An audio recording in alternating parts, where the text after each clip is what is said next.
এখানে দেখতে পাচ্ছেন, এখানে 1 বছরের একটি শিশু ও তার মা বাবা দাঁড়িয়ে আছেন।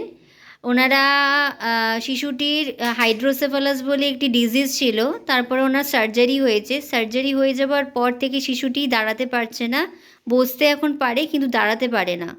এখন ডাক্তার ওকে রেফার করেছে যে ফিজিওথেরাপি অ্যান্ড অকুপেশনাল থেরাপি যাতে ওর হয় মাসে মাসে, সপ্তাহে সপ্তাহে ওর দরকার। কিন্তু শিশুটির মতো এই থেরাপি দেওয়ার মতো ওনার সাহায্য নেই, বা আমার মানে আর্থিক ক্ষমতা নেই যে এই হেল্প করার জন্য।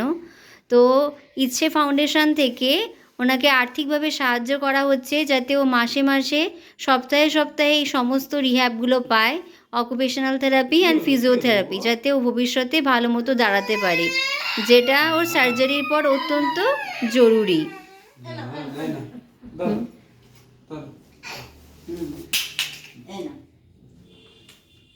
এই সাহায্যটা পেয়ে আমার খুব সুবিধা হবে।